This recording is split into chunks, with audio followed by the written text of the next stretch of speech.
Hello everybody and welcome to round 9 of Corrieliminator, the game, the series, whatever you want to call it, where we take 300 of Coronation Street's biggest ever characters and whittle them down month by month by picking a random selection of 30, ranking them and putting 3 through to the grand finale, which is coming really, really soon. I can't believe, Gemma, this is the last sorting we're going to do, isn't it? I know, I feel nostalgic now. How long have we been doing this for, like, over a year? Yeah, year or so we started this ago, I think. Yeah, we've got 60 names left now we're in round 9, which means anyone that isn't selected by our random number generator this month will automatically go into next month. I guess if you're watching this on YouTube, you'll be able to have a look at our spreadsheet and see who doesn't get picked.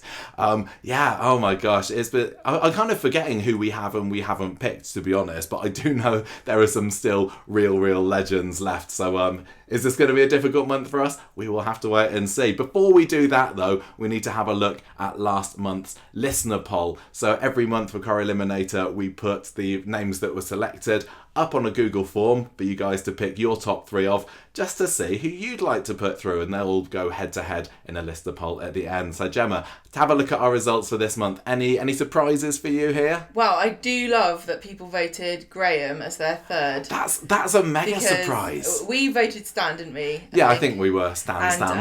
It's sad. It is sad in a way that Stan's legacy seems to have fallen. Yeah, he's come, 5th there, it looks like? I've always had a soft spot for Graham. I've had a soft spot for Graham. I don't think out of the selection that's there. I mean, look, we've had to say goodbye here in the listener poll to Alec Gilroy as well. So, listeners, if you're listening, just the audio version of this, the listener poll has chosen Mavis and David and Graham. So Mavis and David, I think we put those through, didn't we? I can't actually remember. I think find out when we get through to the grand finale. We probably would have done. But yeah, Stan, Alec, neither of them got through. Norris, he didn't do too badly. I think it looks like he came 6th or so. And then Daisy. See, I would have seen Daisy getting a few more votes for this, wouldn't you? Daisy has got definitely a big fan base, so... you guys didn't show up for her though, did you? Maybe it's because of all that antics that she's been getting up to recently on screen. It's really interesting. She's been a bit of a bad girl, isn't she? I do think that with the modern characters, whatever they've got up to in the past month or so is going to probably quite strongly influence how high they get. This is true. But of course, with all of these, just like us, listeners can only pick 3. So maybe she just fell out of the top 3. Who didn't get any votes this month? So we've got Trisha Armstrong, didn't get any votes. Tracy Brabin may have got a few votes for herself when she was elected an MP. That's probably why she didn't run as a character. Yeah, a character that she played, not so popular it seems. Gina Gregory, no votes for you as well. Bad luck. Vernon Tomlin, nothing.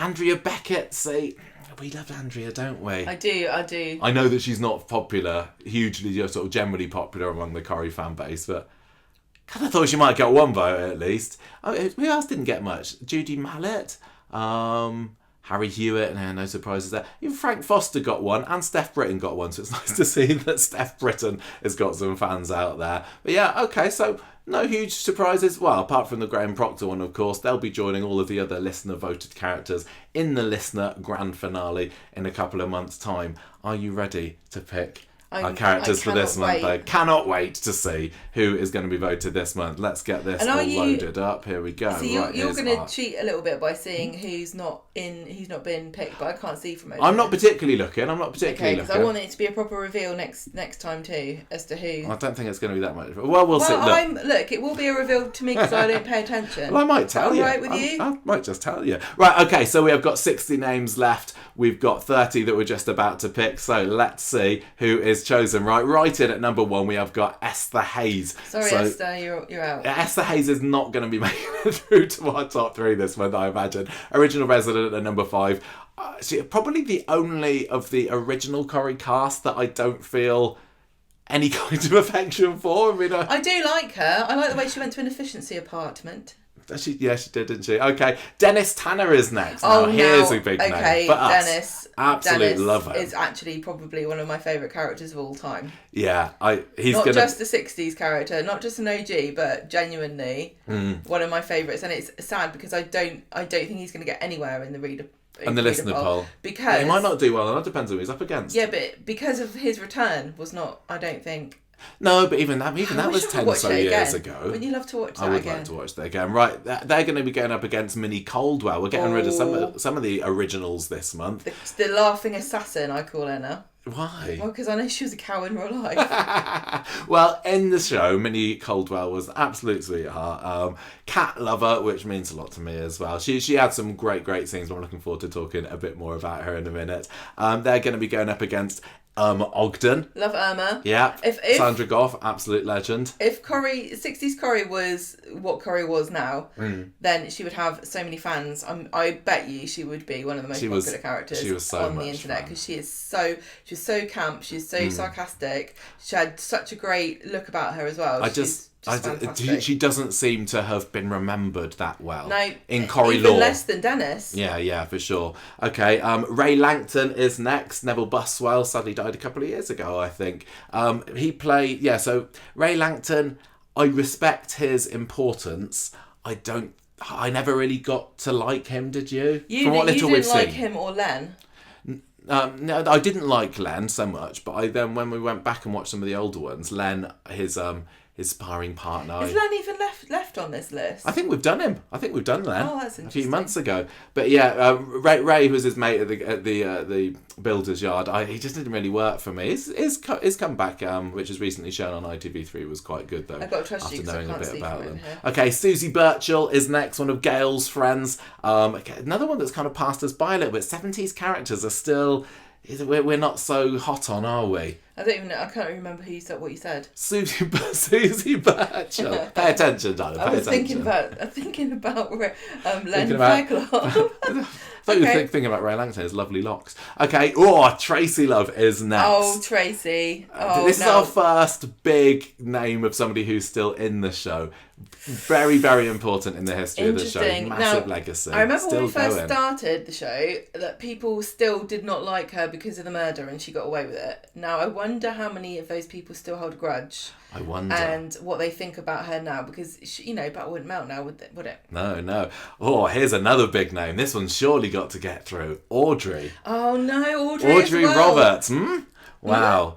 I've got my top 3 already. And we were barely into the selection. This is going to be Tracy, a really, really Audrey, tough one this month, Dennis. I can tell. Yeah, wow, okay. We'll say no more about Audrey. More will come up with that one later. She's going up against Kevin Webster. Hey, my goodness me. I've been picked at last. I've got cancer in my balls. No, wow, poor Kevin. It's spread. He's obviously a big name. Is he popular enough to get through? I don't know, especially considering some of the competition he's got this month. I appreciate his importance, but he's one of these ones where I'm like, I'm happy to say pass. Speaking of important characters, Gemma, Liz McDonald is next.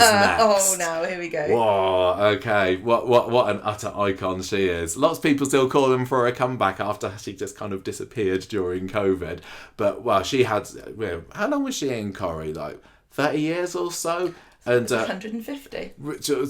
Almost synonymous with the Rover's return as well. Absolutely at home behind the bar there. Big fan. Little skirts. Okay, we'll see later on where we end up putting her. She's going up against, who have we got? Angie Freeman. Okay, another one that's going to be easy to put quite low down. Fashionista Angie Freeman in the 90s. If you call yourself a fashion designer on Coronation Street, I honestly think it's a way for me to just ignore everything you say from then on. Because the only other one I can really think of who thinks that, Nina, who has done nothing recently, sorry, but true, and Alia, who thought that having sports bras in colours was an amazing concept. I did not enjoy Angie Freeman in the slightest, so she's going to be languishing down the bottom of our list. But this one won't be. Leanne Battersby is our next pick. What's she doing now? She's going to be coming around, clip-clopping around you with her folded arms if you put her anywhere out of this top 10 at least, Gemma. Do you think that she's just sipping champagne and planning revenge still? I think she probably is, yeah. Things have been a bit quiet on the Leanne front recently, haven't they? I'm hoping that she's going to come back in a big way soon because she really made this January's Coronation Street for me. Next up on the list, I've got to scroll down a little bit. Dr. Matt Ramsden. Right, boring, snoring. Snoring. Bit of a cheater. Don't think too much of him, actually. Sleeping with Maxine while Ashley was in hospital. Terrible man. Shelley Unwin is next. Oh, Shelley. Gosh, I love her. My earlobes are tingling. Oh yeah, that's like my big, like, if I think of her, there are only a few characters where I only have one big thought, and when I think of Shelley, I just think of my earrings being ripped out. Horrible. Charlie, that was a brilliant story. But what a triumphant. Yeah. Overcoming. Absolutely. Although I think she ended up still pregnant with his baby by the end of it, because she showed that she could stick it to him by sleeping with him again afterwards. That's not really obviously feminism. Sally Lindsay has gone on to big things. I don't think she's seen as doing so as much as maybe like Catherine Kelly, Saran Jones are, but Sarah Lancashire. Oh yeah, of course. But she's really made quite a big name for herself, hasn't she? I think you've got to be blonde to really maybe that is the trick. Maybe that's the trick. Well, unless you're Saran Jones. Well, I know, but that's out of the four. Only one of them is brunette. Again, another surefire top 10 there for her. Next up, we have got Sunita Alahan. She's in the Sainted Dead Mothers of Weatherfield Club. She is. She's still got a shrine in number 7, hasn't she, now, watching down on them while they're having their tea, making sure that Bernie's not getting up to hanky-panky with Dev. A design for a Dead Mothers of Weatherfield Club, but I thought people would find it in bad taste. Oh no, it's true, isn't it? It's totally true. Sunita was, I can't remember how long she was in the show, about 10, 15 years or so. I know she had a bit of time off, but definitely sort of a big character while she was in it, and I kind of went back and forth between whether I liked her, so she might be bothering the top 10, I'm not sure. So we got some pretty stiff competition here, haven't we, for this stiff to go up against. And up next, the man with two faces, it is Todd Grimshaw. Bruno Langley and Gareth Pierce, both excellent actors to play this really complex role. He went from Scarface to Two-Face. Yeah, totally. He's great. He's brilliant. Gareth Pierce has been a revelation. I remember we always said that it would be impossible to recast Todd after Bruno Langley had to leave the show, but he's done a really, really good job. I'm looking forward to seeing with this return for Julie Carp a little bit more screen time for him, because he gets neglected, doesn't he? It really does. I do love Todd. But I'm sorry, but I do think of them as two separate people. Do you? I do. I don't. I think he's done a good job. Angela Harris is next. No longer in prison, but she went there for a little bit to cover. I keep forgetting. She didn't cover for her daughter. She was sent to prison for covering for her daughter. Yeah. After she killed Tommy. She wasn't quite a murderous mummy. No, I enjoyed her. She's going to be in the bottom third. She was a nice mum, but in very bizarre circumstances. Yeah. Okay. Who else have we got? After Angela, we have got... Oh, it's the one with the legs, Kelly Crabtree. So Pelly Dorgu, great actress. I think she could totally come back. I don't know what she would do. Hasn't really got any links on the street. Would be, but she was fun while she existed. There are only a few characters who I think could really revitalise the factory floor, but she's one of them. Yeah, you're right, actually. Absolutely true. They really are just a bunch of tight, quiet little hens now, aren't they? We want a great big mouth. Big chook to come in. Big mouth, big legs. I think I'd love to see her again. Yeah, she was a great character, and one of these kind of side characters who still leaves an impression, I would say. Asha Alahan is next. So we've got mother and daughter here. Asha's fab. Tanisha Gori is such a sweetheart. Do you reckon? Yeah, to me. I think she's lovely. I again, getting a bit neglected at the moment while she's just doing her training for paramedic. This is hard. I've got some controversial opinions. Oh, I can't wait. I cannot wait to get onto these then. Okay, so after Asha, we have got Joe McIntyre. Dead. Overboard.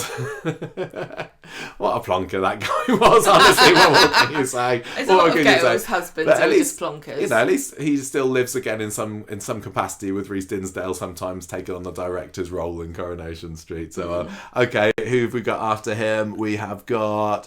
Oh, my... Lewis Archer.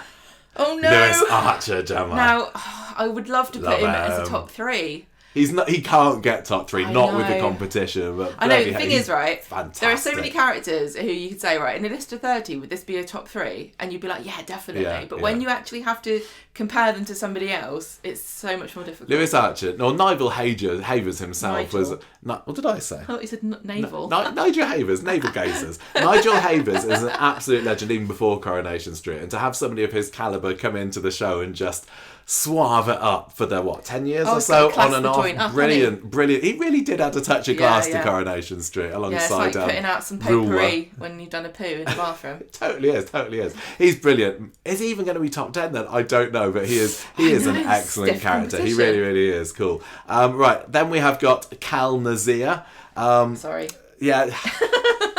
Sorry, Cal. Sorry, you're not going to do too well, are you? I kind of liked him. Jimmy Mystery, he was a film star before he came into Coronation Street, wasn't he? Decent. I don't think he's going to be upset. I think he'll be happy. He'll get over being Corrieliminated. Yeah, I think so. Well, I haven't got a whole lot to say about him, so let's leave that until we get onto the sorting later. Oh, okay. Another dead un, another bad guy. We've got Callum Logan next. Oh, now I think his spectres haunted the street more than his character ever really. Do you think? A bit of a Richard Hillman. I don't know. The memory of Callum. He kicked off a lot of stuff for the Platts, didn't he? He certainly did. I mean, I can't remember how long he was in the show. Maybe it was only like 1 or 2 years. It wasn't, but it felt like everything revolved around him. Yeah, and, he was a bit of a Lauren. Except he didn't cry as much. He didn't cry. He was quite scowly, wasn't he? He was a little bit on the campside, which I don't think he was going for. But... I genuinely, show me a villain on Corrie that wasn't as slightly camp. I just don't think. Yeah, I remember. Even Maya was a bit camp. In the early days of the podcast, it seemed like it was all Platts all the time, and he certainly contributed to that with that great story leading up to that live episode in 2015. Yeah, that was great. Oh, good job everyone on that. Yeah. Next up, we have got another dead un, Aidan Connor. So we had Sean Ward and now Shane Ward going up against each other. Now I think his exit story was by far the most impressive part of his character. It came out of nowhere. I don't think that many people would even remember his character if he just left. I don't think so. He didn't make that big an impression. He was, but I think that's what made his exit more impactful. Yeah, but he's one of those ones that you don't realise that you like until they're gone. Yeah. Right, so yeah, he's going to be a bit middling. Decent guy. Decent chap, as far as I know. Right, next up we have got Nicola Rubinstein, really key character during the epic Pat Phelan saga that scene in the second with half her of the 2010s. Being told, in Blackpool, confronting Pat, that was great. Oh, in the park. Yeah. I still remember that. I really, really loved Nicola's character. Scenes. Absolutely brilliant scenes. And she... It was a character who was just brought in for a particular story, and sometimes they don't make much of an impression, and she didn't need to make an impression, really. She was, in many ways, just a side character, but Nicola Thorpe, who played her, really, really brought her to life, and it was. I remember being very, very sad when the story ended, and she bogged off to, where'd they go, Bristol? I think she went to Bristol to probably fight about pushing statues of slavery people into probably that. Well, I know Nicola Thorpe herself likes having a good scrap about various things online. Very principled. Yes. Okay, up next we have got scrolling down. Michael Bailey. Oh, I love Michael Bailey. I want to give him a hug. We've actually got quite a few Baileys left here. Has he been in it this year?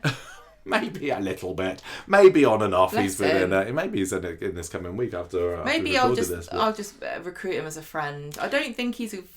I love him. He's going to be going as a character. Bottom, isn't he? I mean, he was part of one of the best twists in Coronation Street history. Absolutely. Which was that ridiculous "is neither of your child" twist, which I know people do not care about apart from us, it feels like. I know. But that was still one epic. of the moments where Coronation Street actually shocked and delighted me with its proper soapy twist. He's going to be going up against his mum, Aggie Bailey. Aww. Sadly no longer in the show. Still a bit of a mystery what went on there, and I don't buy that she would have sort of dropped all ties with Ed, but hey, this is how things work sometimes on Corrie. We've never even done a character profile of her. Oh. I just want to believe in my heart that one day she'll come back to Coronation Street, but I don't think it's going to happen. She was a really lovely, maternal, loving, empathetic presence on the street, and an eccentric chef. An eccentric chef as well. She's ace, but she's going to be in the bottom half of the list considering the competition this month. Sadly, Nina Lucas is next. Speaking of fashion designers. Speaking of people who have not really done much recently. No, seems like she was brought in for the Seb Attack storyline and then they didn't really have any ideas afterwards. And that was it. Yeah. That was the last thing I remember her doing. Ashley to be a paramedic. Was that like 2 years ago? Yeah, in January? It was 2 years ago. She fell in a pond, and I don't think she's ever recovered. I love the relationship that she has with Roy, but it's clear that they just do not know what to earth to do with that character, which is a shame. And Molly Gallagher is an absolute sweetheart as well. I really, really got time for her. And finally, the last name on our list this month is going to be Grace Vickers. Speaking of that twist with Michael Bailey. Oh, what? Grace versus Michael? Yeah. I think he'll be happy to know who might get slightly higher. I think he is going to go higher than Grace Vickers. I think it's a bit her. controversial that Grace has even got onto our top 300, but we quite liked it, didn't we? Actually. Well, I like a minxy villain. Yeah. She was holding the Baileys to ransom as well, wasn't she, for a little bit? Well, there we go. There's our 30 for this month. If you've been watching on YouTube, scrolling down our list, you'll have seen who next month's selections are. Or maybe you've just got a really good memory. I don't know. I can't remember. Maybe you've been subtracting from your original mental list. Maybe.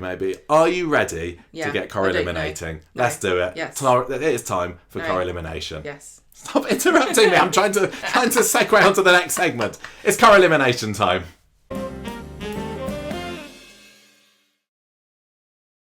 Okay, right, so got my pictures lined up. This is going to be tricky. Let's, as always, start this by sorting into some definite kind of top ends, bottom ends. Gemma, where do you want to go with this? Do you want to shove anyone any particular end to kick things off? Right. Okay, I think you're not a big fan of Esther Hayes, even though I Esther Hayes quite liked her. I just she's just a dud. Sorry, Esther Hayes of the original cast. She had very little to do. She was kind of a supportive neighbour sort of role, wasn't she? I liked her. She was a sensible middle-aged woman who was always there for people to, clean on. She didn't have a family, did she? No. She lived at number 5, which is where Chesney is now. And she was there that people could kind of turn to if they needed a bit of matronly advice. Yeah. But I can't think of anything at all, literally nothing at all that she did that excites me from the episodes that I've seen of her. She moved into an efficiency apartment. She moved away from the street for a bit, so Minnie Caldwell could come in. Much better character. She's going to be going higher today. Then she moved away from it. Came back. Do you remember they did that Annie Walker This Is Your Life episode at some point in the 60s? And Esther's like, hello, look, I'm back for this. And I didn't even remember that Minnie Caldwell actually lived on the street, because I think in the episodes I saw, she lived like somewhere else. No, the ones that we're watching at the moment, she's moved into the street. The ones that we've seen, because we're kind of looking. I just remember the DVD ones, and I don't remember her moving. Minnie was 100% number 5, and with Jed Stone. But anyway, that's by the by. Esther Hayes, to me, is going to be going kind of languishing around here somewhere. Really? Maybe around kind of the low 20s. I'm thinking. Well, okay. So can we let's do some definites. What do you mean definite? Definite highs, definite lows, because she's maybe... I would say that Esther was a bit of a definite low, but you seem to be arguing for her higher. No, I wasn't. Oh, okay. I thought you'd put her at number 30 and I'd have to argue her up. Oh, well, no, I'll happily move her down if you want to, but I know that there's a few other rough ones there as well. Rough? How dare you? So, fashion designer... Nina? No. Angie Freeman. We got 2 of them this month. Angie Freeman... tell me what you know about Angie Freeman. I feel... Right, okay, so the only thing I know about Angie Freeman is watching the DVD episodes. Yeah. And I cannot believe how long she lasted. Because I think she was still in the 80s. No. I think she came in the early 90s. She was in for the bit in the early 90s. Then she went away. Then she came back. Really? She was part of... Yeah, she came back when Stephen Reed actually was in one of his stints on the street. When they had the whole Kay Beck coming from Canada to the UK, Mike Baldwin counterfeiting his designs. Angie Freeman was... I can't remember whether she was working with a factory or Kay Beck side, to be honest. But in the 90s. I thought she started... way before then, and then she must have made about until 1998. I thought she was in it for years. I felt. How many episodes was she there? Like 300, 400 or so in total? Oh, you got a Corripedia page up, have you? Yeah, and wow, I genuinely, if you give me a quiz and you said when did she start and when did she end, I would have said She was in it in the 70s and she lasted to the 80s. I don't know how, but no, she was only in it for 10 years. And I bet you couldn't have told me anything that she did in that time either. She was a fashion designer. She faffed around with some stuff with a float. She faffed around. Oh, she did. Yeah, wasn't she? She was involved in the Better Buys float, wasn't she? When Reg was Bacchus, god of wine. I think that she designed that, and she thought that, and then Reg was saying, "Oh, you said you'd do it for me for a favour." She was definitely a bit no nonsense, which was refreshing. Do you want to know an interesting fact? Yeah, go for it. Go for it. She's got a page up. Set up Underworld in partnership with Mike. She is an originator of Underworld. Well, there we go. Her legacy still lives on, but it's not going to count very much for me, I'm going to say. She went to Mexico to study Aztec design. Okay. We don't need to just be reading out Corrieliminator, but that's still an interesting fact.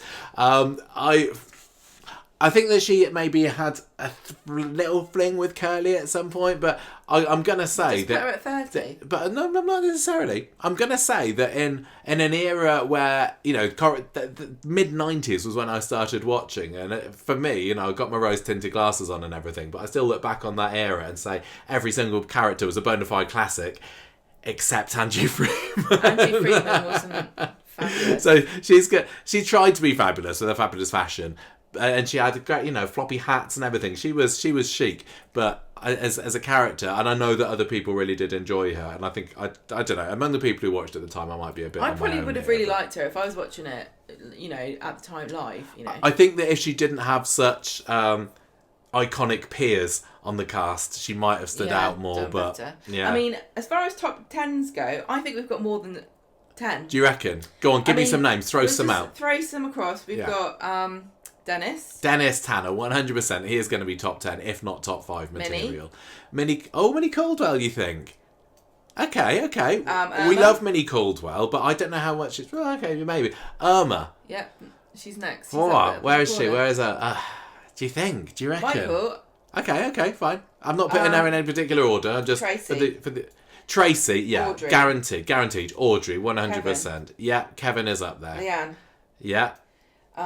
You've not missed Liz out on purpose there. No, Liz. You? I didn't. Liz is there. I thought it was a spaniel. With some of these characters that have been in it for a long time, those people watching on YouTube, I was like, sometimes really hard to decide which era to pick. But Liz, just for the laugh, I've gone for top 10. The 80s, 90s perm. Without counting to 10. Todd, right, hang on a minute. Where's Todd? This was another obvious conundrum for us. Do I go for the Bruno Todd or the Gareth Todd? We went for the Gareth Todd on the YouTube in the end. Yeah, I could picture him in the top 10. I don't think Asher makes it into the top 10 for me. Lewis. Hang on a minute. Crikey O'Reilly, wait a second. So we got Lewis. We got Asher. Where's Asher? It's because I haven't got her with the glasses on in this picture. Yeah, there's a lot there, aren't there? I think 1, 2, 3, 4, 5, 6, 7, 8, 9, 10. I've got 11. So that's mine done. So my top 10 is 11 people. Tracy, Audrey, Leanne, Todd, Asher, Liz, Dennis, Kevin, Lewis, Irma, and Minnie. I'm gonna throw up for debate in there. Shelley up. And I'm going to put in Sunita in there as well. Okay, I'm not going to argue with you. Both strong characters, but some of them are going to have to edge some other ones out into the teens. Would you say that those are early 2000s characters? Yeah. Yeah, see, this is when I was only watching it to impress you. Oh, thanks. I'd say. And also to see what Richard Hillman got up to. And my girl Gina, see what she's doing. Obviously, Sunita came back and when she died, 2013, I think. So she was still in it in the podcast era. Don't talk about it. Right. Okay, on the other half then, down the bottom end, we're going to have... I think Grace Vickers is surely going to be languishing in the bottom 5 there, isn't she? She's lucky to make it into the top 300, to be fair. As much as I liked the character, Grace I know that she's not significant in the grand scheme of things. She didn't rub me up the wrong way because I enjoy chaos.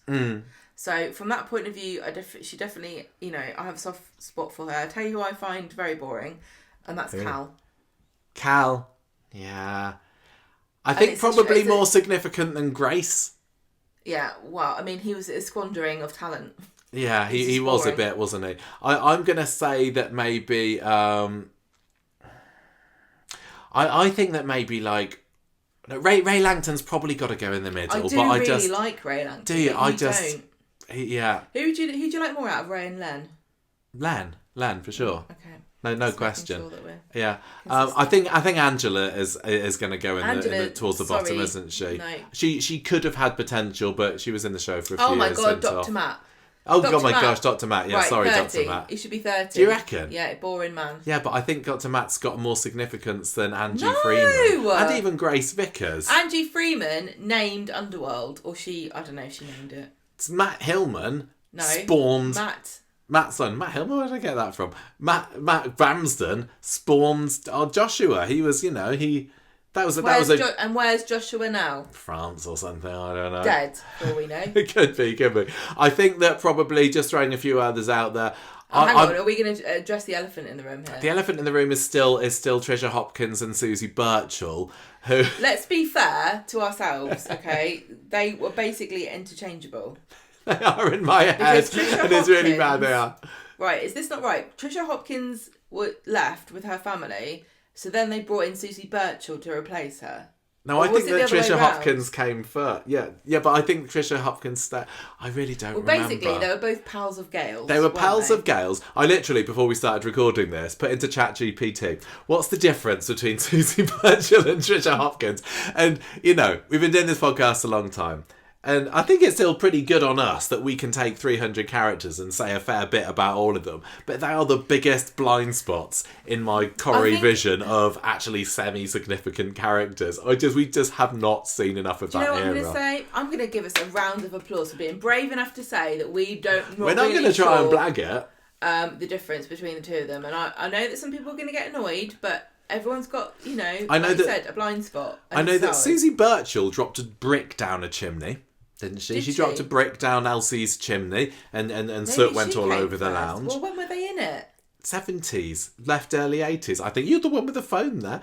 No, you told Trisha, me. Both of them did a little bit of tandeming, I think, with Gail. I know. So Trisha was from the Hopkins family. Yeah. That's Kathy Jones, I think, isn't it, who played her? Now, we did actually see her in real life. We did see her in real life once. Does that kind of put her a bit higher for us? I don't want to disparage either of these actresses or these characters. And when we're saying I don't know the difference, really bad.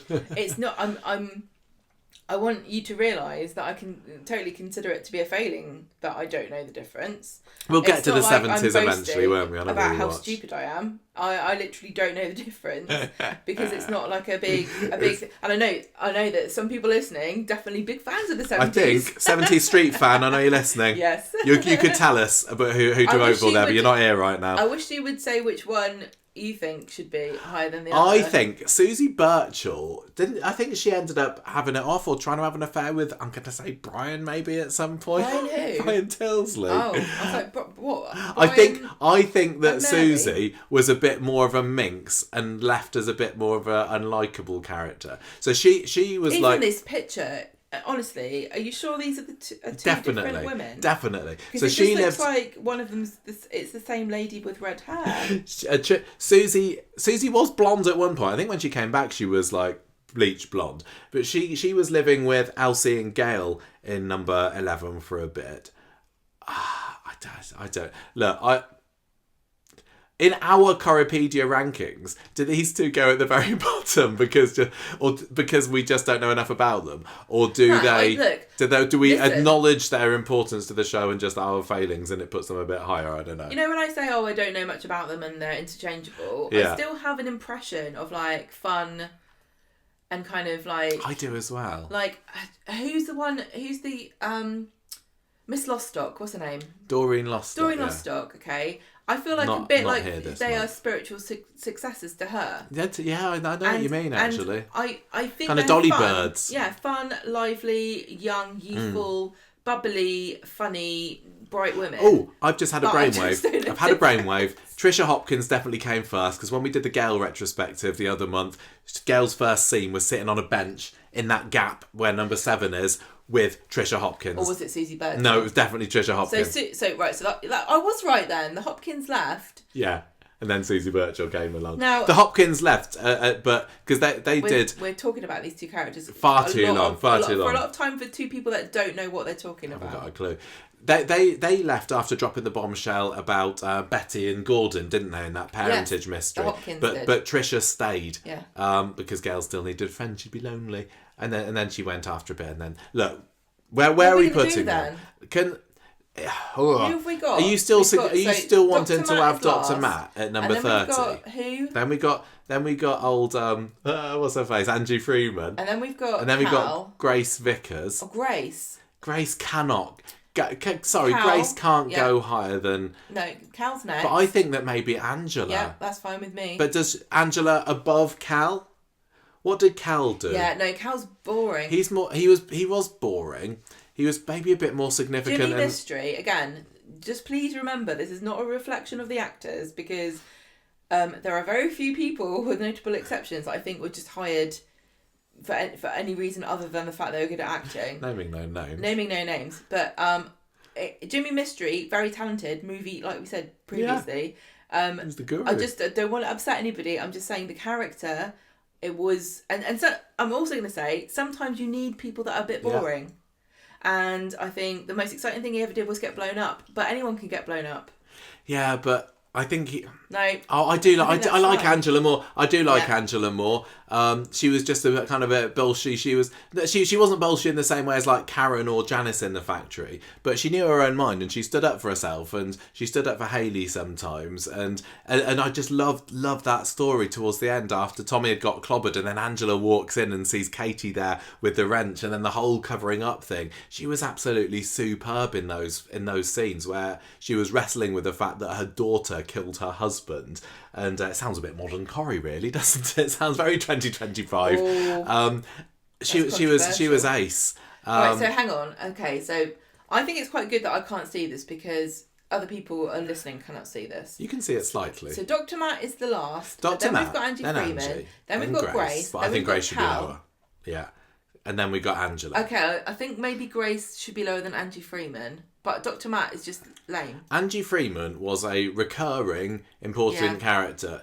Grace. A regular character, whereas Grace she came in as Michael. I did like her. Obviously, the story with what was the kid called? Tiana, was it? I think. Recall. And when Michael Bailey sees her in the car park and he's like, oh my gosh, that's my daughter, and that whole spiraled out into their romance and then her basically keeping the Bailey family emotionally hostage and then getting money off of them, and Michael had no idea that she was secretly evil. I enjoyed that, but she's not going in the Corrie history book, sadly, is she? But then is Angie. I don't know. I think that Angie stayed the course for longer, right. so she should be in at a higher. Matt, Grace, Angie, Cal, and then Angela. Right. Okay, so now we've got Esther Hayes, and we've got Trisha Hopkins, and we've got... Susie Birchall. Looking at the characters that are left, and I'm sorry because I know that we also have got the likes of Michael Bailey, who's not mega important, I'm gonna say. No, don't say important. Wow. Well, no, still he's I suppose he's been in the show 6 years. I know, but he's had so few. I wonder. I'm just going to quickly. I know, but if you listen to our podcast, you know that I really like Michael Bailey. If it was me, I'd put Esther next because I've seen a fair bit of her and I know she's boring.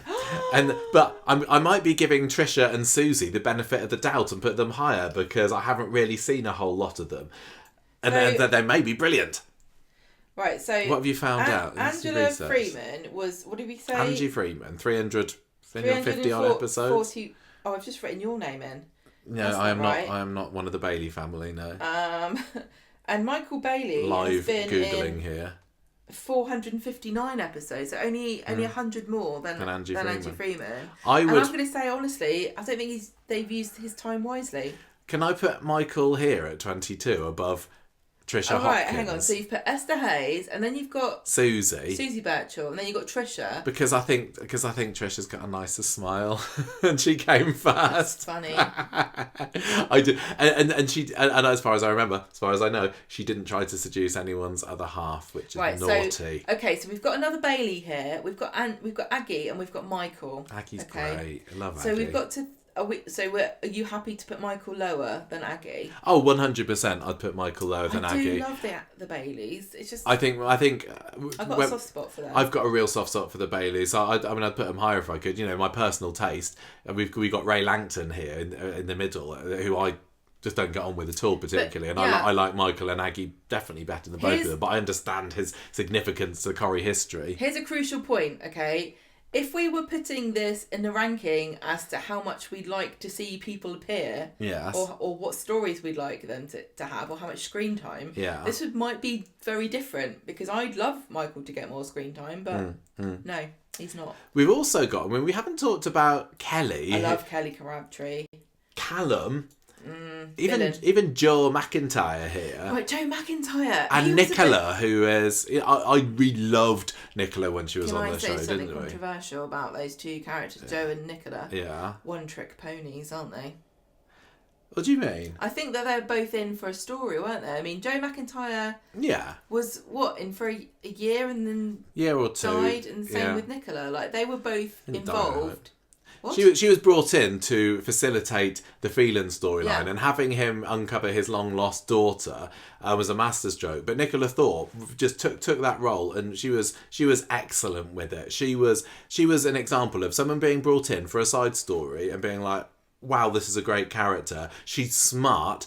You know, Phelan was pulling the wool over everyone's eyes on the street, but Nicola saw right through him. And I loved the work that she did with Seb, because she was his caseworker, social worker, or what have you. And yeah, one of the few people who could stand up to her dad. I was really impressed. I was gutted that at the end. As Ray. In insignificance Corrie history, clearly not. Okay, people that are left on the board. We've got Kelly, Callum, Nicola, Joe, Aidan, Aggie and Nina. And I honestly... I think Aidan should be kind of going up there. You don't like Ray, but Ray is more important than all of those characters. I know he is. Right, can we put Tracy's maybe... dad, everybody. I know, of course. Can we put, like... I'm thinking, like, maybe Callum? No, Joe. After Michael? Joe. Why is Joe less significant than Callum in your eyes?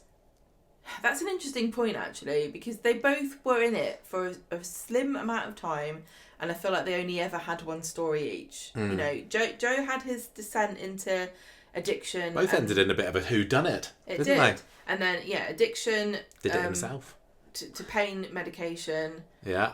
Shut up, you. Well, he did. And then he fell in the water. Yeah. And then you've got Callum, who was murdered in the live episode. Now, does that make him more important? I think it does. I think it makes Callum more important. And also, you know, Tina's gone. But you might argue that Joe is one of Gail's husbands, and that makes him more important. Gail's got so many husbands. I know he's possibly the least important husband. He is. Sorry, Jesse. I mean, apart from Michael, Jesse. Does that not make him lower down on the ranking to know that he's her worst husband of Gail? I really can't put Callum that much higher. So are you reckoning maybe like Callum at 20 here? Yeah. And then Joe at 21? Joe's just slightly worse because Callum had a live episode. And he's still got living children on the street. And he has... Who does? Callum? Yeah. Well, he's off in prison now, isn't he, old Max? At the moment, Max is a character in the show. Oh, no. Max. Was Callum Max's dad? He was, wasn't he? Yeah. Oh, and then you got Harry. Yeah, Harry is definitely living on the street. See? You're right. I'm wrong. I know about everything. And he also, really, that story was a massive turning point for the Platts. Yeah. And it lasted years, didn't it? And still, some people don't know the secret. I don't think anyone cares anymore. No, it's all been pinned on Tony Stewart, hasn't it? Callum's murder, and we know that it was Kylie Watt done it. And so I'm quite happy to put him there. But now we've got all these lovely ladies full of potential. And Nicola's not going to ever do anything again. Aggie, I don't know. I don't know. Nicola could come back again. Gary's still there. Oh, yeah, that's true. She's got an absolute link to the street. I don't know whether Nicola Thorpe would be interested in coming back to Coronation Street. She's got a child with Gary. Very busy airing her views on various platforms. You said that already. But yeah, she... Oh, right, so who she worked... Right, so out of these four, we've got Kelly, Nicola, Aggie and Nina. I'm thinking in terms of overall significance. But I don't know whether it's Kelly or whether it's a bit recency bias. These they are really all very, very similar as far as I'm going to be harsh and say the contributions to the street have been middling at best. Yeah, Kelly was her intro story was, I've been working at Underworld for all this time and today's my last day, and then everyone convinces her to stay, and she had these four, she's the most fun. I love Nina, might say that, but can we deny Nina has been off the boil for 2 years now? She's been super off the boil. It's not her fault. I think the writers just not really know what to do with her. You can't deny it. But I really love the idea of Nina's character. I think that, sadly, a bit like Yasmin in a way, since the beating storyline and that kind of petered out, they've just kind of put her out to pasture a little bit, haven't they? And she doesn't have that kind of bold goth look anymore. It's quite so much. I know that she took it off completely for a while, didn't she? But I'm gonna say, of these three, I think that maybe Aggie had a big story with Ed and the affair, but it wasn't her story. What affair? With the affair with Ronnie and all that stuff. Oh yeah, there was a bit of a story about the fact that But Nina had that huge, amazing, wonderful story with Seb. I think that Nina probably is more significant. I mean, to be fair, people are going to be still screaming that the likes of Trisha and Susie should be way higher than these. But this is our also, we've got to put in our personal opinions. I know, I think try to be fair, but we've got to be honest. Which character do you like more out of Aggie and Nina? I'd rather share a cup of tea with Aggie, I might say. I'd like them both equally. I think they're both decent. Do you know what? I think they've got very similar personalities. I think they're both very bold and they stand up for their families and they want to make friends. Very loyal. Yeah, they're loyal. I think they're very wise and emotionally intelligent. Mm-hmm. I think it's difficult because Aggie's obviously further along in her life than Nina is. I found that Nina has been a bit flip-floppy in her relationships. Like, she kissed Ardy last year. She's on again, off again with Asher. She's just a modern girl. She is just a modern girl. She has that lovely relationship with Roy, but her lasting contribution to the street is making spoons. And those spoons, I haven't seen them for a while. Are the spoons but Aggie, what's she done? Buggered off to live with Auntie Corona. I wish that Aggie could be in it more, but she didn't have much screen time. Michael, so maybe I'm thinking Aggie at 19, Nina at 18, unless we're going to shove Kelly or Nicola in underneath them. Why do you think that Nicola is higher than Aggie and No, Nina? Maybe you're right, maybe I don't. So maybe if we put Nina at 16, Aggie at 17, and then underneath them, who's more important out of Kelly and Nicola? Nicola goes second. Yeah, because Kelly to me feels like she was a main character for a while, although she was kind of a side main character. I think that the relationship with Lloyd that she had helped thrust her into the limelight for a little bit, but she was one of these characters, she was a bit like if you were to take Ida Clough or Bobby Lewis or one of these other side factory girls and say, oh, let's actually give you a story for a while. But it lasted for a bit longer with Kelly. She was an awful lot of fun. Yeah, and I think probably just puts her over Nicola, although I think at the time I enjoyed watching Nicola more than I enjoyed watching Kelly, but maybe Kelly's significance just pips her a little bit. Can I just say, from my perspective here, Corrie challenge for the future, give us a black character that we can put in the top 3, because it is killing me that there are not any significant black characters in the history of Coronation Street. Yeah. And I understand the demographics, but it really hurts me to put all of these wonderful black women and men so low on this list because they didn't do much in the time. And all of these are really talented actors, and I find them almost universally charismatic and fun to watch, but the stories just aren't there. And the legacy isn't there because Kelly I can't even remember when she was in the early 2000s. Yeah. And then she wasn't in it for very long, but she was so much fun. I did love her. She was fun. Great. I just remembered something that I was supposed to say at the beginning of this recording. When we picked the names... Sorry, I don't know how far into this we are now. When we picked the names, I forgot to actually read out... I can't remember whether I said Trisha or Susie, but I only mentioned one of them. The fact that they were both picked and I only read out one of them, that just kind of shows how close they were together. But and I don't remember if you said... For anyone who's wondering how did that other one sneak in there, Yeah, that was my fault. I just forgot to say them. So I only announced 29 earlier. Sorry. Okay, so we seem to have our bottom. We've got everyone on the board now. We've got number 30. We've got Matt Ramsden. 29, Grace Vickers. I don't know. They should be the other way around. Would you? Are you content with Matt at 30 and Grace at 29? Matt is right. Okay. Another controversial thing. Matt is the very definition of white male mediocrity. He's got to be at the last. What did he do? Get a medical degree and just be dull? Anyone can do that. I've got friends that did that. He was better than the other Dr. Matt. What was he? Matt Carter. Exactly. He's not even the only Dr. Matt in the show. Okay, we got Angie Freeman at number 28. We got Cal at 27. Angela Harris at 26. We got Esther Hayes 25. Then we got Susie Birchall, Trisha Hopkins, Michael Bailey, Joe McIntyre. Then 20 we got Callum. Then we got 19 Nicola. We got then Kelly, Aggie, and Nina. That's feeling kind of all right, but I can hear dissent from the listeners. I don't feel like it's our list. You go vote in the listener poll. I'm not itching to change any of those. Okay. Right, we need 5 now that aren't going to make it into the top 10, and we have got. Read us the next 15. Right.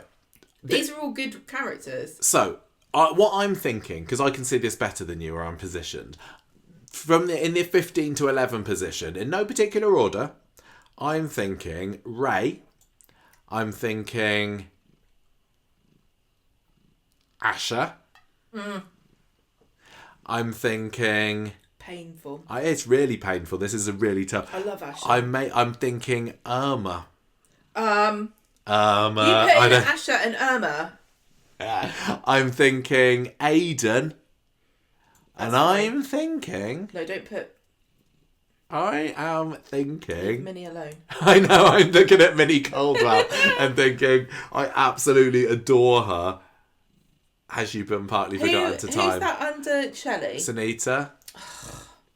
This is so tough. Right. So hang tough. On. No, just name me all the remaining characters. So you got Tracy, Audrey, Leanne, Dennis, Kevin, Liz, Todd, Lewis, Shelley, Minnie. And then I'm just suggesting for this next 5, Ray, Asher, Irma, Aidan, Sunita. Is there anyone in that top list there that you think need to be swapped out? Right, okay. I think I said this already, controversially, not massively fussed on Shelley. That is controversial. But I'm not going to argue it because Very I know she's so. super popular. And I don't recall watching that story. I know it's really, I can feel the emotion and the vibes. We certainly watched it. I can feel the vibes. I know they're good. It just hurts me because I love Asher, I love Irma, and I love Minnie. It feels like Shelley's done more to prove herself than Asher at the moment. Man, you're but right, only because Asher's had little tastes of big stories, hasn't she? Like the skin lightening storyline. She was partly involved in the Corey kind of saga.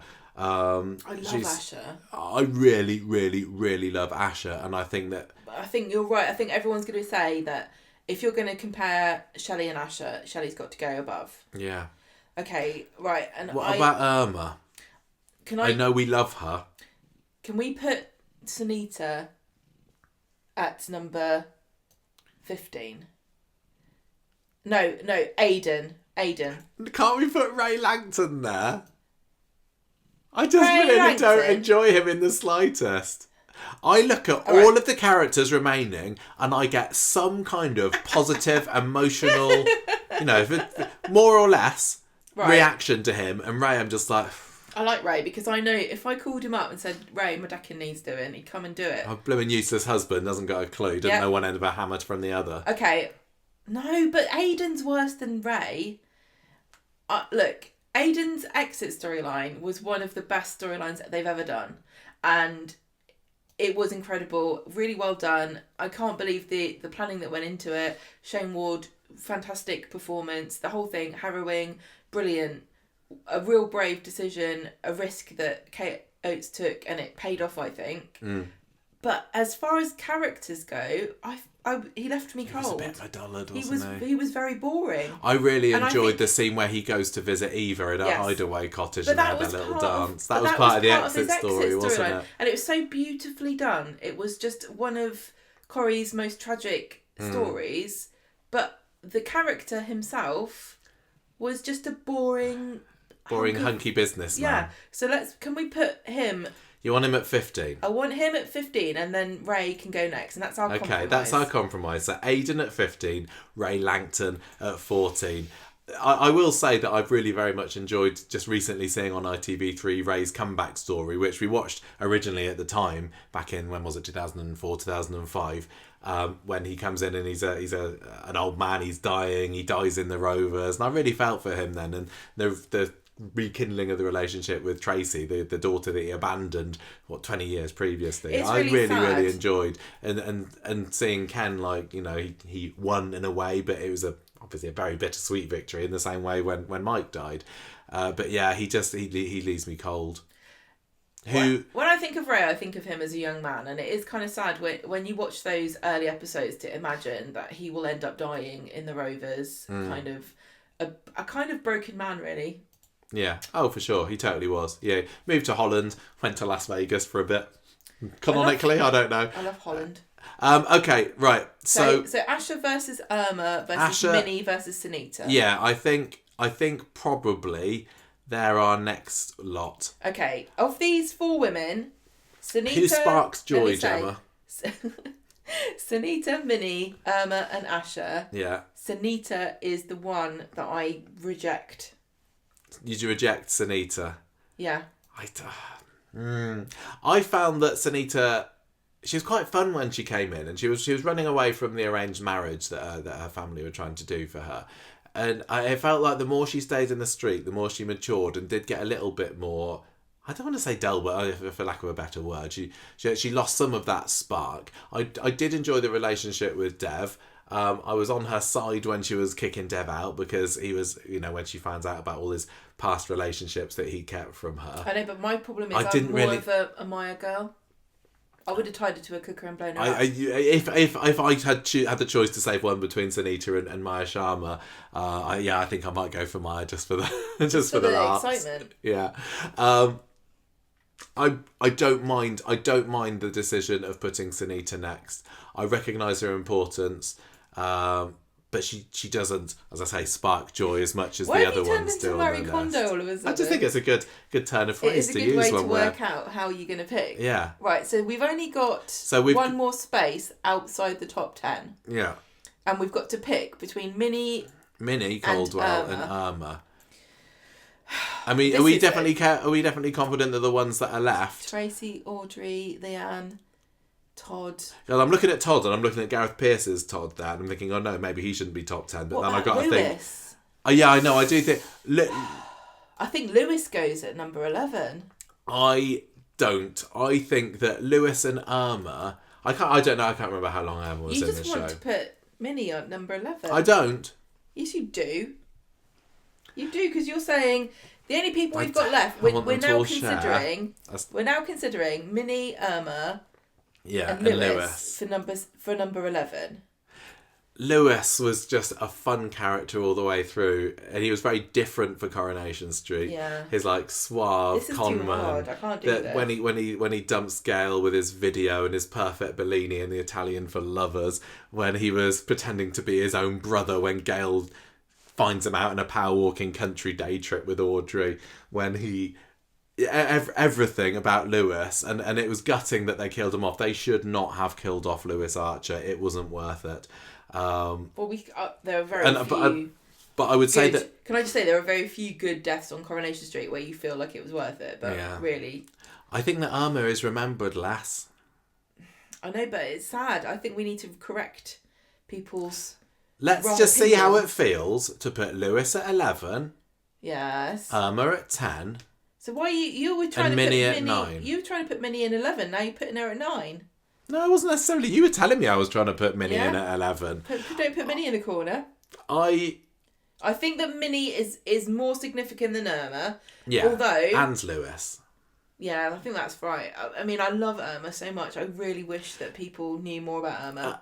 Do you want to kind of give your pitch for Irma because there probably are people that are listening to this and thinking, when we were going through the characters, but she's sarcastic, funny. She had such a dry sense of humour. I love the episode when she was pretending to be French. Yeah, her love affair with David was fantastic. Yeah, they were such a lovely couple. Oh my gosh, and also the scene where they go out to the countryside, to the Blue John Mines, and there's the proposal, the engagement. That was the sweetest thing. And the fact that she is Stan and Hilda's daughter, I think people don't even remember they even had kids.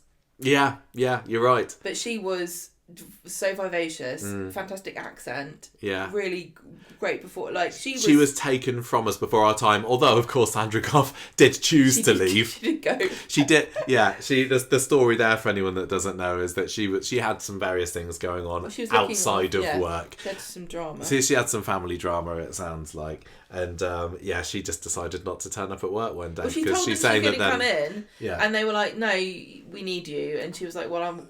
They were basically saying that Corrie wasn't accommodating her personal needs. Yeah, which is really sad. It's super sad. I would give anything for Irma to come back because Sandra Goff is still alive. I don't know how she's doing at the moment. I don't know if she's quite as sarcastic as she used to be. Maybe she's more sarcastic. I don't know. It was funny because she was a talking head in one or two of the Corrie Years documentaries about 10 years ago. Yeah, but it was when they were talking about controversial exits, and she came back and revealed what happened. I love her. Yeah, but Minnie, I think, because she is more well remembered as one of the snug trio, and I think she's probably the second most remembered because Martha Longhurst died. Talking about characters gone before their time, she was killed off very early on in the show, wasn't she? And Minnie kept on going as Ina's sidekick, but where you had Martha was able to stand up to Ina a little bit more. Minnie just kind of went along with things, didn't she? But she had that little glint of mischief. And she was a bit like, later how Hilda was when she had her malapropisms. I don't think that was particularly a thing for Minnie, but she came across as kind of simple, didn't she? In a really, really sweet way. She had depth to that character. And she did. Would adopt strays, whether they were cats or men. Yeah. When she took in Jed Stone, and because he was very easily able to say, "Oh, I got nowhere to live, me. I don't know where I can go then." And Minnie's like, "Oh, you come in with me, my lovey." My favourite memory of her was when they were standing outside. Yeah, it was Dennis's wedding, wasn't it? And she throws the confetti, and there's a sign that says no confetti, and I can't remember what she said. She says, "I just wanted to," or something along those lines. What she was absolutely smashing, and a character that we knew really nothing about before we went back and watched those DVD episodes, and as a where have you been all my life moment with her, and we've still got plenty of that era to watch, and I look forward to seeing more and more of her. Same with Irma when we eventually get onto the 70s or the 60s, I guess.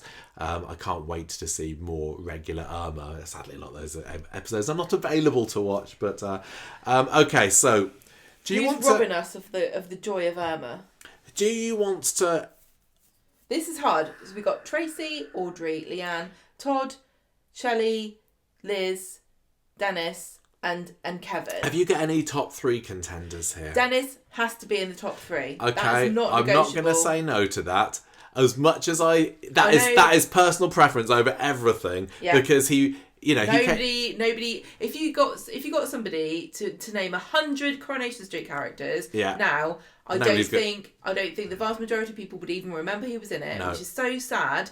Even though he came back, they ran him over. His urn was run over in the 10,000th episode. Tragedy. That's a tragedy. But he was just, Philip Lowry, who played him. He got on so well with Pat Phoenix, they fell out when he left. He was fun. The mother and daughter's relationship that they played, and he was, he was just so funny and camp and the campness was brilliant. And the fact that he was always a chancer. He was one of these entrepreneurs at Corrie that I don't think they do very well anymore, because Corrie was also always. He was like a harebrained scheme kind of guy, wasn't he? Before Eddie Yates came along. Corrie was always about working class people, which I don't think they remember, but also about them trying to improve their status. Yeah. And he was always out for he always had an eye out for the next big thing, which is why I was so excited about when Michael came in the show, Michael Bailey, because he was an inventor. Does anyone remember this? Do you remember his applause app that he came up with?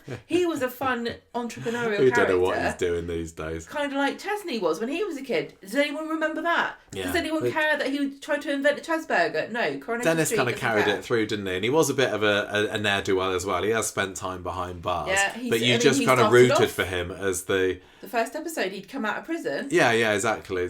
I love him so much. He had a spotty history in the show. He was in it a lot in, was it 1961, I think, from what we've seen. He had to carry the show. Yeah, he helped. He really carried the show during the equity strike when we were just down to 14 characters. And then he kind of went off, and then he was kind of on and off for a few years, and then that was it. But from what we've seen, he can't be at number one. I would probably say, compared to who we've got here, maybe 3. Well, it doesn't particularly matter at the end of the... Anybody. I've said before, he could be one of my favourite characters. We've still got some real... We're going to have to make some impossible cuts here. I mean, I'm saying in terms of importance, Shelley is probably done fairly well to reach number 8. And then maybe Todd. Yeah. Todd's fab, but I still don't think they've given enough life to Gareth Peirce's Todd. The calibre of the people left is that brilliant. Todd is at 7. Yeah. And I love Todd, and I remember when Gareth Peirce came back and I realised that he was a different character to the original Todd. I remember nearly crying because I loved Todd so much. Yeah. And I knew going in that Gareth Peirce was not going to reproduce Bruno Langley's Todd. But I've grown to love him. Yeah, and he's kind of made me forget, and I didn't think that could be possible. No, you're completely right. And I almost buy that he's always been Todd, and that could never happen, and that is purely down to the strength of Gareth's performance. He's absolutely cracking. Like I said, I think of them as 2 different characters. Yeah. I like them. I love them both equally. I wouldn't, if the same thing happened. Well, if say they replaced Gareth Peirce with someone else, I'd feel as emotional as I did the first time because I think Gareth Peirce has worked so hard. Yeah. I really respect him for what he's been able to do with that character. Yeah. But he hasn't been given a story. I love that he's smart without being dull. I love that he's kind of mischievous without being out and out villain. He's not like he's not like an idiot. He's not an idiot. He's funny without being an imbecile. Yeah. He's sensitive without being wet. And I think in some ways I identified a little bit with Todd in the early days in that he was kind of a good boy at school and he wanted to get all the good grades, didn't he? And he was just kind of a really nice guy. Gentle. He was surrounded by macho men. Yeah. And his coming out story was superbly done. Yeah. There's a whole episode where Eileen finds out about it, and if you haven't watched that one, you really, really should. It was absolutely brilliant. He had to deal with so much abuse, like homophobic abuse, even from people that everyone says they love, like Vera. Vera, yeah, calling him this, that, and the other. Yeah. Won't repeat it on this recording. Can't even say it. And that was from the early days of Coronation Street experimenting with homosexuality as a story. As a storyline and coming out. And it was completely suitable for the time. Yeah, it was. And I think it's lovely. Should have happened earlier, but... I hope that we live in a world now where some people don't understand what coming out means. I hope that's true, because it was a huge part of our childhoods and formative years of people just not revealing or being outed. Yeah. And I don't think that happens anymore as much as it used to in this country. I really love that they've still kept that relationship with Sarah Louise going after all those years as well. Because obviously she hated his guts when she found out that he'd kissed her brother Nick, and they, she had a baby on the way. The baby died, but there's a lot of water's gone under the bridge there. But yeah, they have. But the fact that they can still occasionally, they don't do it half as much as they should, turn to each other and have serious grown-up conversations, and that's in the past, but we're still got this bond. I really, really like that. But looking at who's left, I don't think we can put him any higher. We've got some great characters. We've got Audrey, Tracy, Leanne, Liz, Dennis, and Kevin. I think I know who I want to go at number 6. Is it Audrey? No. Who is it? I think it's Kevin. Okay, I agree with you. I'm looking at... would you have said Kevin? I would have said Kevin or Audrey. I'm looking at personal preference here. Kevin has got the staying power. Kevin has got the legacy. He's been in it 40 years. He's had the storylines. He's got the performance. Fantastic. But as far as like personality goes, I can take him or leave him. Yeah, that's it. I can see the importance of him. I think maybe he's like a modern day Ray almost, where he's just a very gruff, macho, masculine. I'm not really enjoying his grumpy, cranky side that they've developed more over the past few years.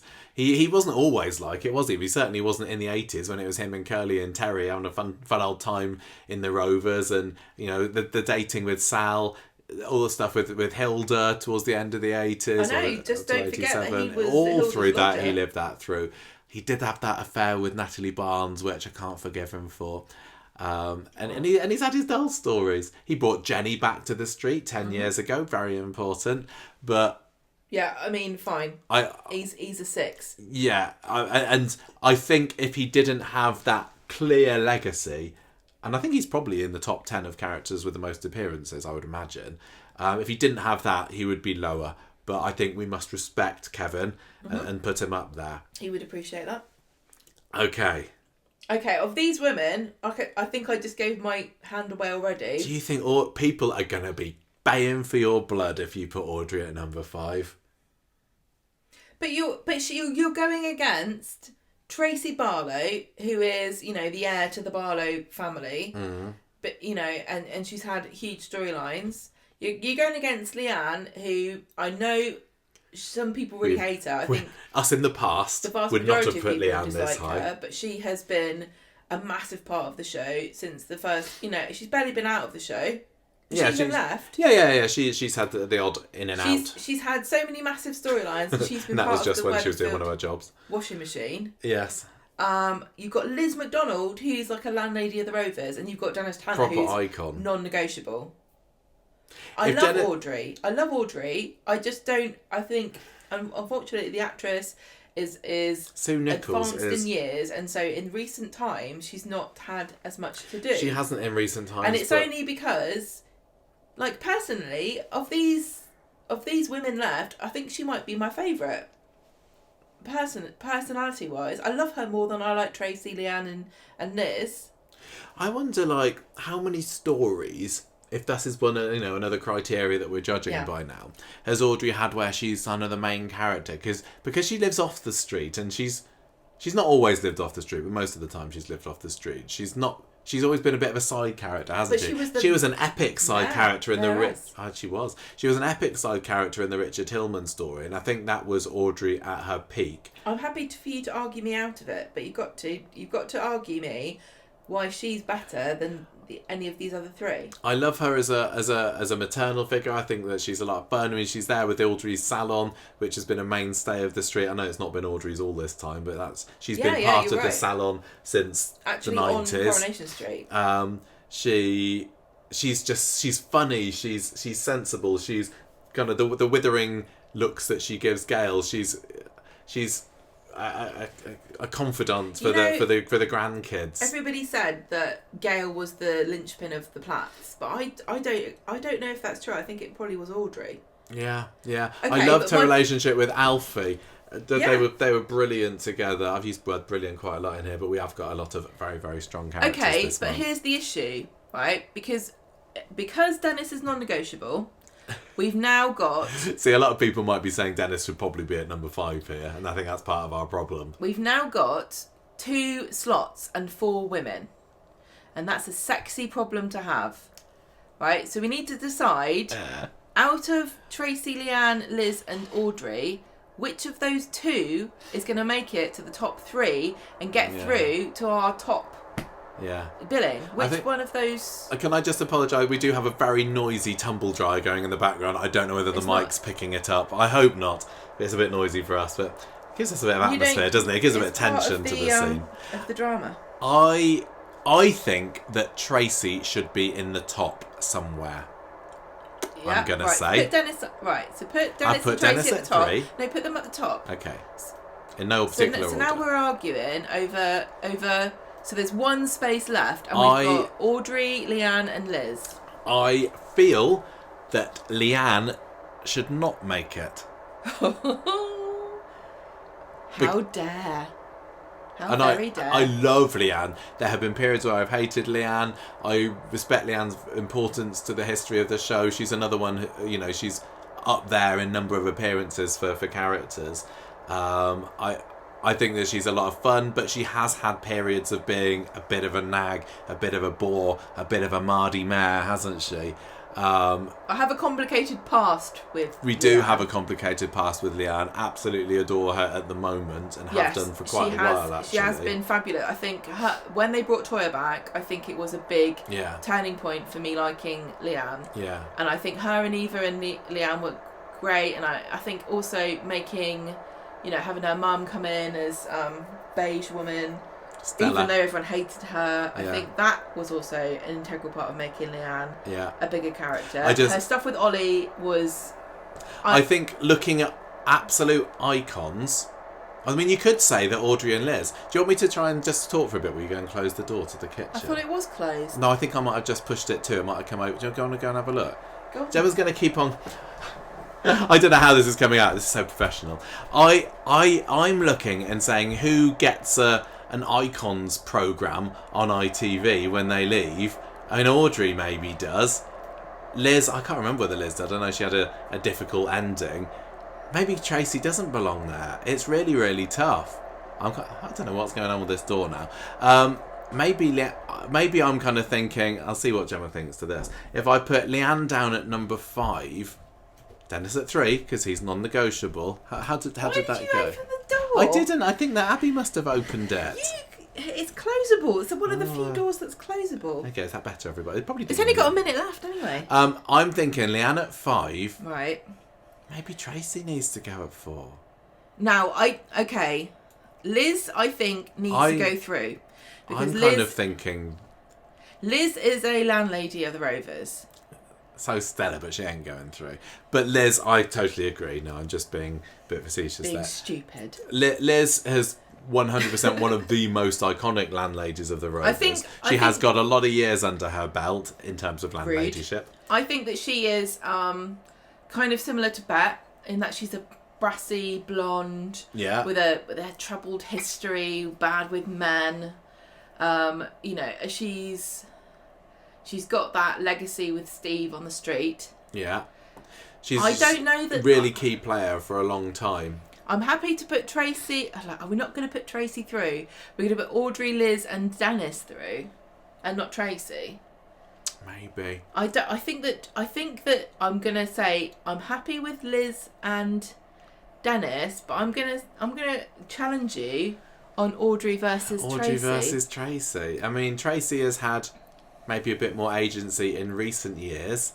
Obviously, you got this... You know, we saw Tracy grow up through the 80s with her being the troubled teen with Deirdre, having all the slanging matches there, the rotting cow in tart. She went away for a bit, came back with a new face, and ever since she did, she's just been she has been a lot of people's favourite, or up there, because of the reinvention of the character that Kate Ford was able to bring along. Kate Ford, the minxy, naughty, I don't care what anyone else thinks, I'm out for myself kind of side to her, which has been a lot of fun. It got a bit dull during the Carla spat. I think that lasted a bit too long, and she's definitely gone off the boil in terms of that side of her characterisation in the last few years. We've not seen enough of her in recent years, and obviously Kate Ford, according to reports, has gone on to a part-time contractor of some sort, so she's not as main a character as she was. But maybe if you're going to boil it down, we've seen her life on the street. If you're going to boil it down to currently, who do I, if a scene starts and one of these two is in it, which scene am I most excited to watch? The answer is the one with Audrey. Yes. Historically speaking, is she more important than... I think they're the same. They're really, really similar. I think then therefore the question is, which one do you like the most? And for me, it's probably Audrey. Yeah. But I wouldn't put Audrey at number 1. So do you want to put Audrey at 2? And then who goes at 1? All right, let me tell you my ranking is Dennis at 1. Dennis, look, just put it there. Dennis at 1, This is my ranking. Dennis at 1, then it's Liz, then it's Audrey, then it's Tracy. That's my ranking. and I think that I can't in all good faith put Dennis, who as much as we adore him, was not a significant contribution to the show for many years, unlike all 4 of these people in the top 5 that he's going up against. Extra points for being at the beginning of the show, not just because it's... Sorry, Esther, you must have had something really wrong with you. Not just because it's, I like history, I like the old, I'm like golden Hollywood, I like Marilyn Monroe. Yeah. I like... Okay. Let me finish, because Coronation Street... Being part of the formative years of Coronation Street means a lot. All of these characters, like Elsie, like Dennis, like Minnie, they were formative, okay? They made the formula for what Coronation Street is. Mm-hmm. They made people watch at the beginning. They had millions more people watching them. If you added up how many millions of people watch Dennis Tanner, what does it compare to some of the people who are more modern characters at the bottom of this list? Oh, I don't know. I don't know either. That's why I'm asking the question. But I don't feel bad, and I would never let anyone argue me out of saying that he's my number 1 of this list. I don't care if you put him at number 2 or number 3, because he still gets through. But my point is, as far as characters go, of everybody on this board, Dennis Tanner is the best character for me. Okay. I mean, are you happy? Do you see what I mean about being a formative character? Yeah, of course. And it's not just about being the first. It's about creating, with your skill and the characterisation. Tony Warren made this character. How many other people on this board did he make? He made Esther Hayes. Maybe everyone has one mistake in them. Minnie Caldwell, classic. Yeah. Is an icon. I mean, I'm happy for Dennis Tanner to go through. I don't even know whether he's going to get through on the listener vote for this round, to be honest. I doubt he will. Are you happy with Leanne and Tracy at 4 and 5? And these 3... Yeah, I think it's respectable. And defendable position. I mean, at the end of the day, put through Liz and Audrey. At the end of the day, it's going to be the grand finale when we need to make the ranking for these, the absolute ranking. Yes. And maybe for now we can just say, oh well, they'll just be equal, and then they'll go through to the grand finale. I would still maybe. I would still maybe put Audrey above Liz. Well, because you want to put Dennis at 3. I just want to put Dennis at 3, but maybe can we split the difference and put Dennis at 2. Liz at 3, Audrey at 1, because we're both we both think that Audrey's very, very important and beloved. I think this is going to be a fan bait ranking of Audrey being at number 1, because I think Twitter would say Audrey number 1. Yes. Because I think she's got the camp factor, and I think that Liz is kind of, because she's not in it anymore. Yeah, I think it's sad how quickly people go down in the estimation. I wouldn't say that she's... I love Audrey. I would love to put her at number 1. I don't think she is number 1, but I'm not going to fight you. Okay, should we leave it as this? Because we could debate this for ages, and at the end of the day, it doesn't particularly matter until we get to the grand finale. It's really fun. It's really fun to nitpick about it. But so the top 3 then. Right, Liz, and then Dennis, and then Audrey at number 1. Right. So, I think we're there. I think we've got it. Let's have a quick rundown. So, at number 30, we got boring old bland, but very fertile, Matt Ransden. Number 29, possibly should have been 30, but I don't particularly care. The lovely villain, we loved her, Grace Vickers. 28, Trez Alamord, but also Trez Ennuyer. We've got Angie Freeman. Died in a fire. Leanne's fault, really, isn't it? Cal at number 27. And then we have got the very, very loyal Angela Harris at number 26.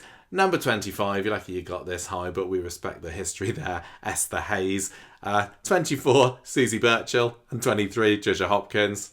Much of a muchness there. I think that it's important for us to put Dennis at number 2. If you're going to put Trisha and Susie so low and say you don't know the difference between the two of them. We've got to retain some street cred somewhere. This is true.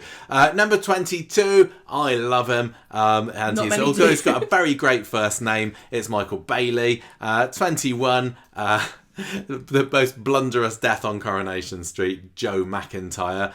Number 20, Dead Under Gale's Annex. It's Callum Logan. And then we have got Nicola in actress name and character name. Nicola Rubinstein is at number 19. The one with the legs is at number 18. Should have been 11 really, shouldn't she? It's Kelly Crabtree. And then lovely, gone but not forgotten, and we wish you could have stayed longer, Aggie Bailey. Do you feel like a bingo caller? A little bit, yeah. You're doing a great job. Thanks. Number 16, we've got Goth Nina. That's all she is really. No labels, hashtag. Number 15, Tragic Exit. Bit of a dull character before then, not going to lie. Shane Ward. It's Aidan Connor. Number 14, loving rocking the hair, the mullet of the man of the 70s.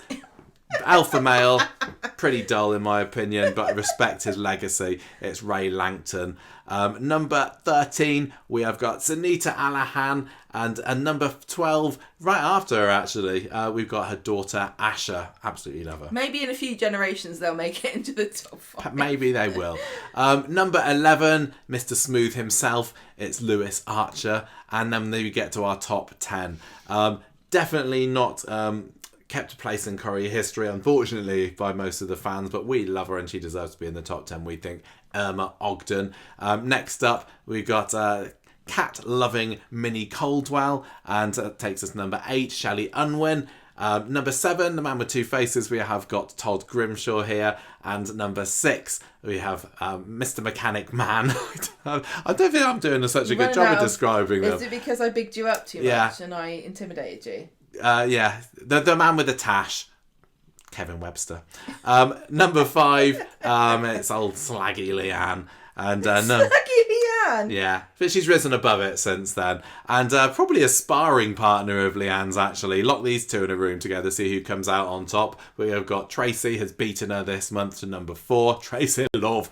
I couldn't quite make it. Number 3, she had the hair, she had the skirt, she had the zigzag necklace, she had the plunging neckline, she had high heels, she got it all. Liz McDonald has made it through to the grand finale. She is number 3, followed by Gemma's favourite, should have been number 1, recent revelation to us, Dennis Tanner, and number 1, the Queen of the Street herself, Audrey Roberts, has made it to our number 1 spot this month. But all you need to know, Audrey, Dennis and Liz. That's all you need to know. You didn't need to listen to any of the episode, to be honest. You might have just skipped to the end. But you've done such a fantastic job of explaining everybody, and I would like to know, I think this is going to be a very different list. I cannot wait to see how the listeners vote here. We had some such strong contenders, so get yourselves over to our listener poll. The link will be in the episode description of the podcast, on the comments or the notes on the YouTube video. We'll post it on social media. Get yourself over there. Pick your top 3. It's going to be a hotly contested battle. So if you've got some in here that you think, no, I want them to get through to the listener grand finale,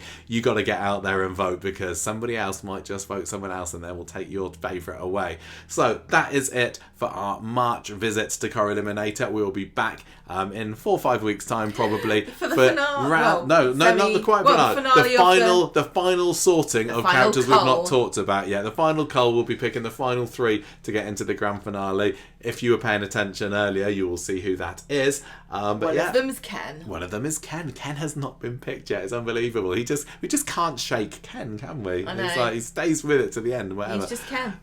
Right, we're going to go now. Thank you so much for listening. If you've been on YouTube, thank you very much for watching. Thanks in advance for voting as well. Gemma, final words for this month's Corrieliminator? Dennis Tanner forever. Dennis Tanner forever, says Gemma. Right, goodbye everybody. See you next time. Ta-ra.